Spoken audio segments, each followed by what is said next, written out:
Donald Trump assina decreto que impõe tarifas de 25% sobre todas as importações de aço e alumínio e intensifica a guerra comercial. E você vai ver ainda. Produção de veículos tem melhor janeiro dos últimos 4 anos. E ainda, 12 pessoas ficam cegas após mutirão de cirurgia de catarata no interior de São Paulo. Essas e outras notícias você confere a partir de agora.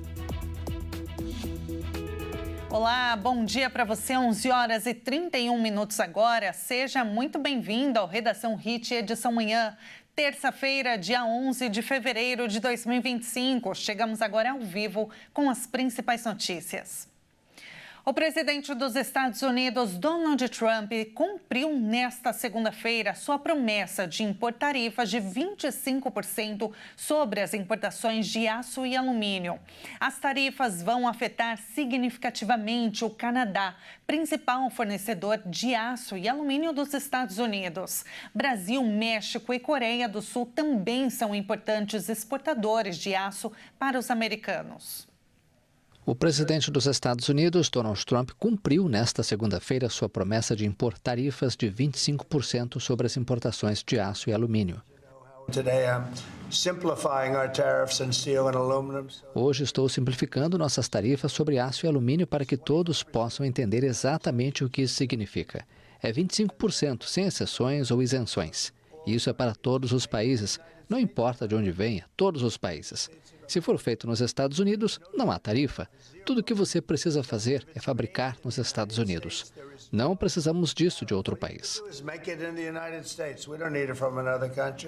O republicano acrescentou que consideraria a imposição de tarifas adicionais sobre automóveis, produtos farmacêuticos e chips de computador. As tarifas vão afetar bastante o Canadá, principal fornecedor de aço e alumínio dos Estados Unidos.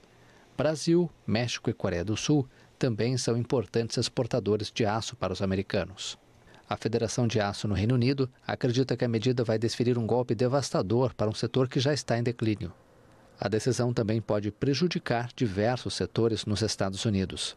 O aço e o alumínio são matérias-primas cruciais para a indústria americana, advertiu Maurice Obstfeld, especialista do Peterson Institute for International Economics. A presidente da Comissão Europeia, Ursula von der Leyen, afirmou que responderá com contramedidas firmes e proporcionais às tarifas de 25% sobre as importações dos minérios aço e alumínio e acrescentou em uma publicação nas redes sociais que as tarifas são impostos ruins para as empresas e piores para os consumidores. As exportações de aço da União Europeia para os Estados Unidos atingiram uma média de cerca de 3 bilhões de euros por ano na última década. E sobre esse assunto, a gente vai conversar agora ao vivo com Estefânia Ladeira, especialista em relações comerciais. Estefânia, bom dia para você, seja bem-vinda. Boa tarde, Tabata, bom dia a todos. Bom dia, boa tarde ainda não, eu ainda não almocei, tá bom? Então, bom dia. Bom dia a princípio. Estefânia, a primeira pergunta que eu quero te fazer é, Trump já assinou o decreto, né? A gente viu, ele assinou nessa segunda-feira. O Brasil é um dos países mais afetados por essa medida.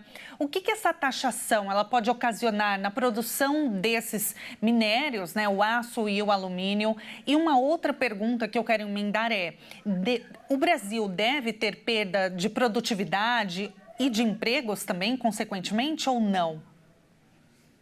Com certeza. O Trump, na verdade, ele já estava, desde a eleição, desde a sua confirmação como presidente, ele já estava dando indícios que ele colocaria essa aplicação de tarifas. E os produtos brasileiros, né, o aço e o alumínio exportados para os Estados Unidos, apesar de dentro da normativa americana, a gente não ser tão expressiva assim, o Canadá com certeza será o mais impactado com essas taxações. O Brasil, a gente representa quase 50% de tudo que a gente exporta é exportado para os Estados Unidos.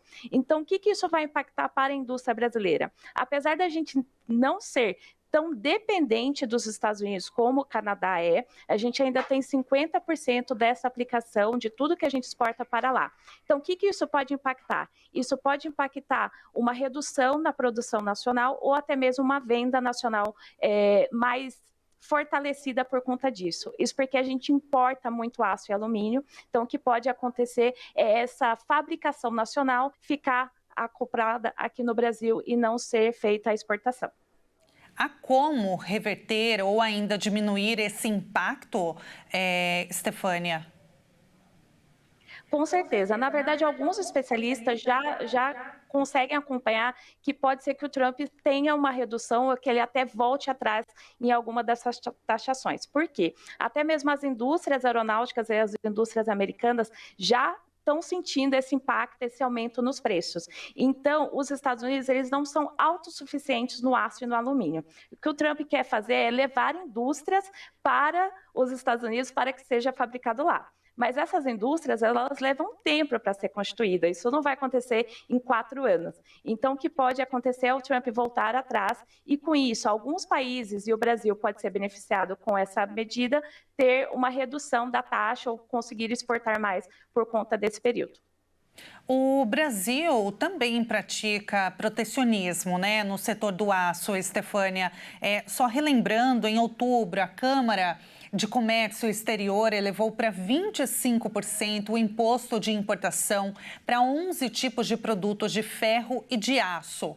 Então, diante desse dado, a medida ela não é exclusiva dos Estados Unidos, né? É claro que nós temos um novo presidente à frente da Casa Branca, então tudo que ele fizer a partir de agora, até por ser também um magnata, Donald Trump, né, uma personagem, né, um personagem assim conhecido por seus posicionamentos polêmicos e duros, mais radicais, mas ainda assim não é uma exclusividade do país estadunidense, né? Por que esse temor que a gente tem acompanhado, né, de diversos setores, o setor siderúrgico do Brasil? Correto, exatamente. O Brasil, inclusive, desde como você trouxe, desde o ano passado, a gente já tem produtos que a gente aplica os 20%, 25% e a cota. A cota quer dizer a quantidade máxima de produto que isso pode entrar no Brasil. Isso é exatamente o mesmo motivo que o Trump fez, que é para proteger a indústria nacional, tornar com que a indústria nacional não quebre, que é o que o Trump está fazendo. O que acontece, principalmente com o Trump, é que algumas políticas que ele traz, ele acaba expondo mais. Então, ele traz todo mundo para dentro do Salão Oval e falou, vamos assinar a proteção aqui para todo mundo ver. Mas algumas questões, como cota, acompanhamento e restrições, já acontecia desde o governo do Biden. Então, é muito mais forma dessas decisões.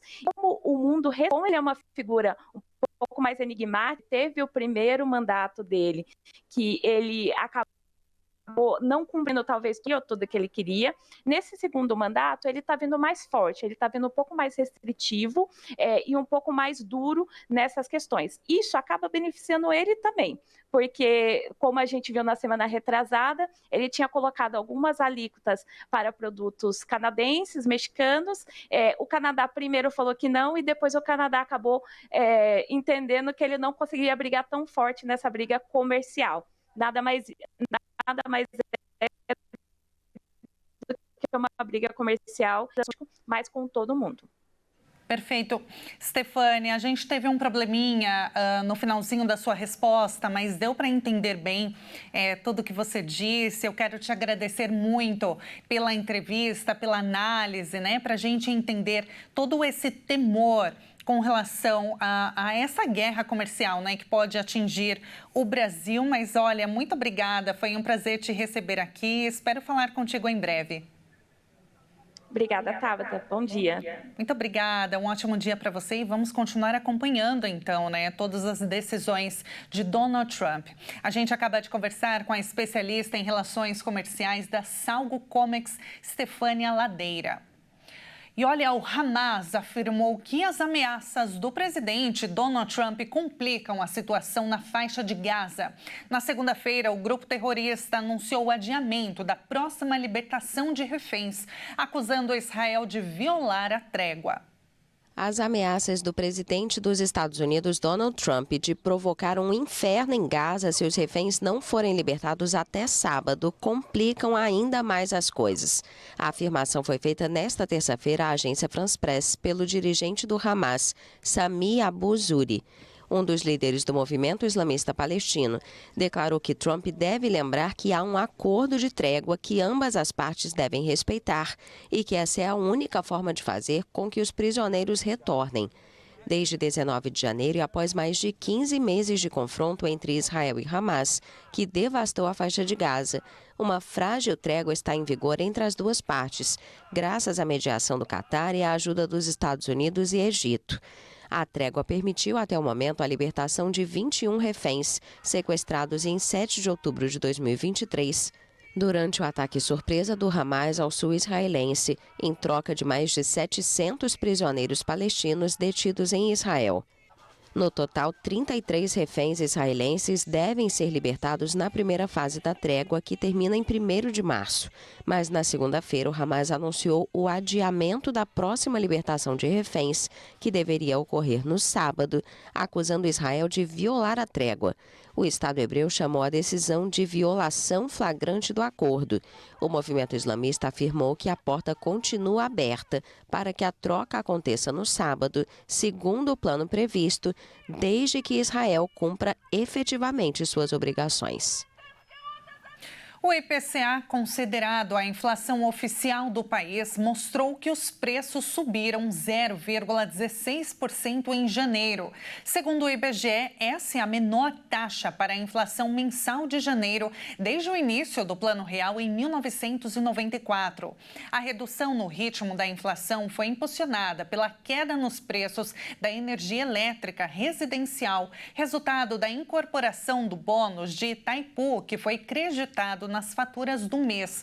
Apesar da desaceleração do índice, os preços de alimentos e transportes ainda seguiram altos no mês.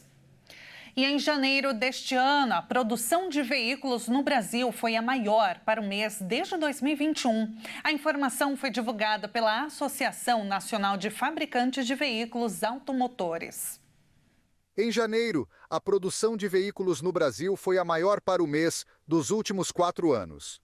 De acordo com a Anfávia, outro dado positivo foi o crescimento de 6% no emplacamento de veículos também em janeiro, na comparação com o mesmo mês de 2024. Além disso, com 171 mil unidades vendidas, foi o maior número para o mês desde 2021. A exportação de carros, motos e caminhões também teve um avanço expressivo neste janeiro, 52% em relação ao mesmo período do ano passado. As importações também cresceram, em quase 25%. Mesmo com esses bons resultados, os dirigentes da Anfávia estão cautelosos para 2025. Entre os motivos está a imposição de tarifas maiores de importação para automóveis pelo presidente dos Estados Unidos, Donald Trump, a países como China e México. A medida pode impactar o setor no Brasil, com o direcionamento desses produtos para cá. Preocupa ainda o setor a ameaça do presidente argentino, Javier Milei, de tirar o país do Mercosul. As fábricas nacionais de caminhões e ônibus também estão em alerta para o que pode vir, como o aumento da taxa de juros do país. A Anfávia aponta que preocupa toda a indústria nacional do setor, porque, no ano passado, 45% dos veículos vendidos no país foram financiados. Nos Estados Unidos, uma pessoa morreu e outras 4 ficaram feridas em mais um acidente de avião. O jato executivo de médio porte saiu da pista ao pousar e colidiu com outro avião que estava estacionado em um aeroporto do Arizona. A pista ficou fechada para o resgate das vítimas. Há indícios de que a colisão aconteceu porque o trem de pouso principal esquerdo do jato falhou no momento do pouso. A administração Federal de Aviação informou que em um comunicado que está investigando o acidente.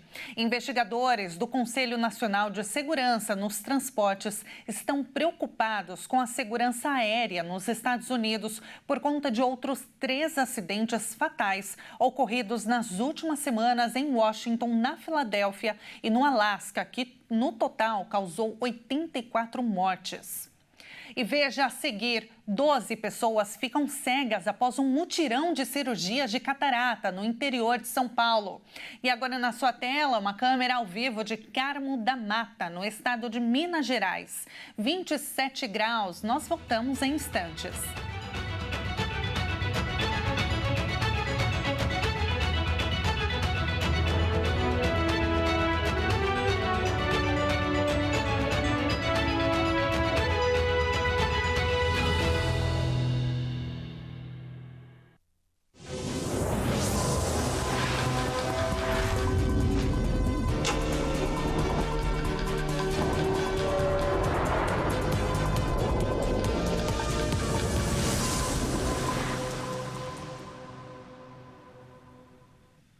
E o Redação Hit está de volta agora pelo horário de Brasília, 11 horas e 48 minutos. A empresa Word suspendeu novos registros de íris de brasileiros após a Autoridade Nacional de Proteção de Dados proibir o projeto de remunerar pessoas pela coleta dessa biometria. A decisão foi publicada hoje no Diário Oficial da União. A suspensão dos pagamentos para o escaneamento da íris tem efeito imediato após a intimação. Na decisão, a compensação financeira oferecida foi considerada uma influência indevida na livre manifestação dos titulares de dados. A Word informou que, apesar da pausa, suas lojas físicas seguirão abertas para fornecer informações ao público. Segundo os responsáveis pelo projeto, mais de 400 mil pessoas já tinham se cadastrado na cidade de São Paulo. Em troca, elas teriam o direito de receber pagamento de cerca de R$ 600. E 12 pessoas ficaram cegas após participarem de um mutirão de cirurgias de catarata no interior de São Paulo.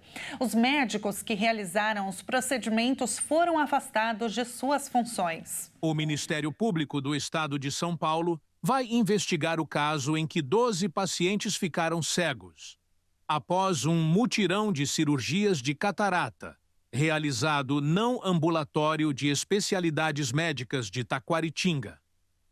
Foi instaurado um processo para a apuração dos fatos e o Ministério Público já aguarda os esclarecimentos dos responsáveis para a tomada das providências cabíveis, cíveis e criminais. O mutirão ocorreu no dia 21 de outubro do ano 17º passado e atendeu 24 pacientes de diversas cidades da região que aguardavam pela cirurgia. 12 deles passaram a sentir sintomas durante ou logo após o procedimento, como dor intensa, vermelhidão, visão embaçada e piora progressiva do quadro, evoluindo para cegueira parcial ou total. Em alguns casos, houve infecções graves, com risco de perda do globo ocular. Alguns dos pacientes relataram ter sido informados pela equipe médica, inicialmente, de que a reação seria normal e que a visão voltaria em poucas semanas. Por isso, muitos só perceberam que algo estava errado meses após o procedimento, quando constataram que a visão não retornaria. Ainda não há uma causa confirmada para as complicações.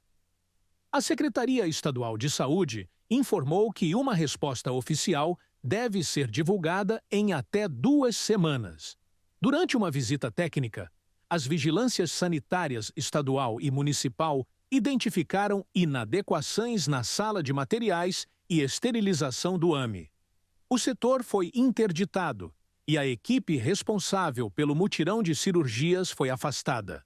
O governador de São Paulo, Tarcísio de Freitas, informou que o governo estuda a possibilidade de uma indenização administrativa para os afetados. Todas as cirurgias no AME de Taquaritinga estão suspensas. Em meio à onda de calor que atinge o Rio Grande do Sul desde a semana passada, o início das aulas na rede estadual, que estava marcado para esta segunda-feira, foi adiado. Agora, o governo do estado recorreu da liminar da Justiça, que suspendeu o retorno às aulas por causa das altas temperaturas.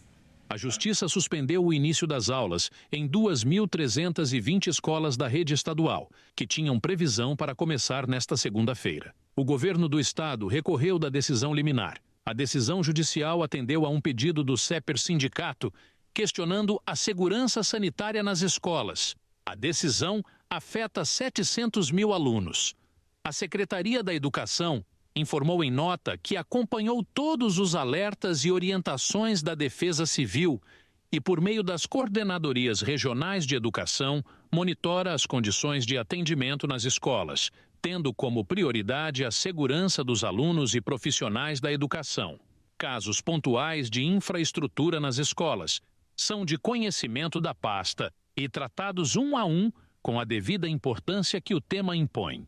A Secretaria disse que repassou às coordenadorias regionais a orientação para a adoção de medidas preventivas e avaliação das condições de fornecimento de energia elétrica e água potável nas escolas.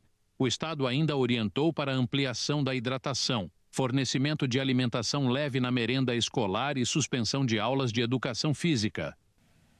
Um novo alerta de onda de calor atinge o estado de São Paulo, com potencial para bater recordes de temperatura no verão deste ano.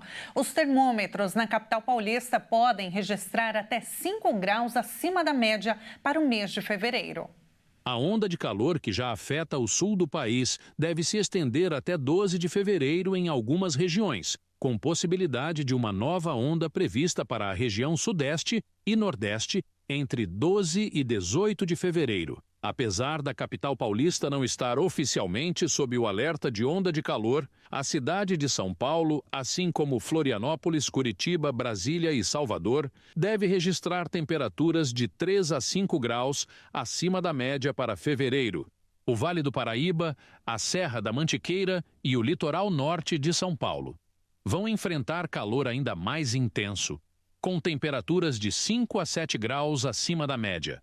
Há possibilidades de recordes de calor para o verão de 2025 nas capitais do Sudeste. Em São Paulo, a expectativa é de que as máximas cheguem a 34 e 35 entre a quarta e a quinta-feira. A capital paulista registrou quase 34 graus no último dia, 22 de janeiro, que já foi o recorde de calor para esse ano. Outros recordes para a região sudeste foram registrados no Rio de Janeiro, com 38,7 graus em 20 e 21 de janeiro, e para outras capitais, Vitória e Belo Horizonte. Por outro lado, agora a gente vai conhecer uma cidade que não está nada calor por lá. Faz, neste momento, menos 7 graus. Estou falando de Geiranger, um povoado na Noruega. Geiranger está situada a noroeste de Oslo, a capital norueguesa. O povoado conta com pouco mais de 240 habitantes fixos. No entanto, ao longo do verão e em períodos de recesso, o vilarejo pode passar dos 2.000 habitantes temporários. Anualmente, a região recebe cerca de 700 mil turistas e o grande atrativo é o passeio de barco pelo Geirangerfjord, patrimônio da humanidade pela Unesco. É claro que a gente vai abrir a câmera agora ao vivo para ver um pouquinho dessa região lindíssima. Vamos ver agora como é. Olha que lindo, parece até um quadro, né? Geiranger, ou também conhecido localmente como Geirangerfjord, é um pequeno povoado remanescente de diversas épocas da Noruega, mas sempre na mesma maneira, uma pequena vila portuária bem distante de tudo. É muito lindo por lá, muita calmaria, tranquilidade da região. E como a gente viu na reportagem, todos os anos, cerca de 700 mil turistas passam por essa região, que é muito conhecida pelos passeios de barco. E assim a gente encerra esta edição. Muito obrigada pela sua companhia. Uma ótima terça-feira para você. Até a próxima.